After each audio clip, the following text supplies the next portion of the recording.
नमस्कार दोस्तों, मैं आचार्य वसुधा सभी का हार्दिक अभिनंदन करती हूँ। भम भम भोलेनाथ तुम्हारी कौड़ी नहीं खजाने में, तीनों लोक की बस्ती बसाई आप बसे वीराने में। वीणा तो नारद को दीदी, हरि भजन का जाप दिया, ब्राह्मण को दिया कर्म कांड और सन्यासी को त्याग दिया। ऐसे दीन दयाल हैं मेरे भोलेनाथ। तो इन्हीं भोलेनाथ का महापर्व यानी कि महाशिवरात्रि आ रहा है 1 मार्च 2022 को। महाशिवरात्रि की पूजा सभी प्रकार के पापों को नाश करने वाली होती है। भगवान शिव की पूजा आराधना से व्यक्ति को मनवांछित फल मिलता है। अब किस प्रकार कौन सी चीज से पूजा करनी है, आपको किस फल की प्राप्ति चाहिए, ये हम बताएंगे अपने इस वीडियोस के माध्यम से। तो सबसे पहले हम जान लेते हैं कि भगवान शिव का पर्व शिवरात्रि क्यों मनाया जाता है। पौराणिक कथाओं के अनुसार इस दिन शिवलिंग का सृजन हुआ था या शिवलिंग का निर्माण हुआ था। शिवलिंग इस धरती पर अर्जित हुई थी। वहीं शिवरात्रि का त्योहार भगवान शिव और पार्वती के विवाह के उपलक्ष्य में मनाया जाता है। इस दिन भगवान शिव और शक्ति दोनों का ही मिलन हुआ था। तो यदि शिवरात्रि को पूजा आराधना या फिर किसी प्रकार की मंत्र चैंटिंग की जाती है तो शिव और शक्ति दोनों की कृपा प्राप्त होती है। शिव जैसा योग और शक्ति जैसी आपको शक्तियां प्राप्त होंगी, सिद्धियां प्राप्त होंगी। भगवान शिव की आराधना दिन में तो की ही जाती है, उसके अलावा शिवरात्रि में रात को जागरण करने का बड़ा ही महत्व माना जाता है। भगवान शिव की 4 पहर में पूजा की जाती है। सबसे पहले आप शिवरात्रि को सुबह उठकर भगवान की स्वच्छ वस्त्र पहनिए, नहाइए धोइए। उसके बाद में भगवान की आप पूजा कीजिए, भगवान शिव को अभिषेक कीजिए।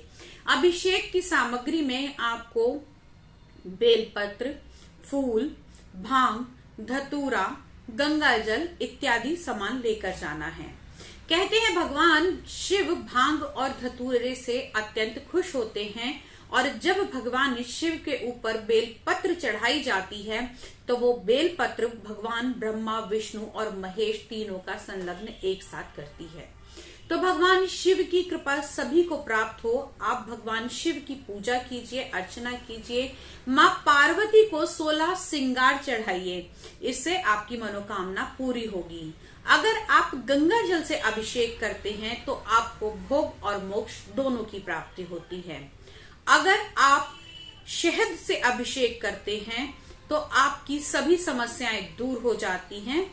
अगर आप गन्ने के रस से भगवान का अभिषेक करते हैं तो आपका जीवन आनंददायी हो जाता है। यही अगर आपकी या आपके बच्चों की याददाश्त कमजोर है तो आप दूध के अंदर शक्कर मिलाकर भगवान को अभिषेक कराइए। इससे निश्चित ही आपकी मनोकामना पूरी होगी और स्मरण शक्ति बहुत अधिक बढ़ेगी। अगर किसी प्रकार की कोई रोग है या फिर शारीरिक कमजोरी है तो भगवान शिव को गाय के घी से अभिषेक कराने से शारीरिक कमजोरी दूर हो जाती है। अगर किसी कन्या का विवाह नहीं हो रहा है तो भगवान शिव और पार्वती का गठजोड़ा करें, यानी कि उनको एक सूत्र में बांधकर, विवाह के समय आपने देखा होगा कि एक सूत्र के अंदर बांधा जाता है और उसमें बड़ी अच्छी गांठ लगाई जाती है। ऐसे ही मौली के साथ भगवान शिव और पार्वती जी को बांधा जाता है, उनका गठजोड़ा किया जाता है तथा हल्दी, रोली, कुमकुम सब माता को चढ़ाकर उसका कुछ भाग शेष अपने साथ ले आया जाता है। तो ये तो है माँ पार्वती और भगवान के शिव जी की किस प्रकार से आपको पूजा करनी चाहिए। अब कुछ चीजें हैं जो कभी भी भगवान शिव को नहीं चढ़ाई जाती।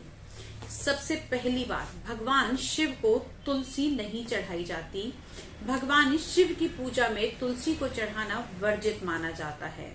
भगवान शिव को आप बेलपत्र चढ़ा सकते हैं, कनेर के फूल चढ़ाइए, गुलाब के फूल चढ़ाइए, चमेली के फूल चढ़ाइए।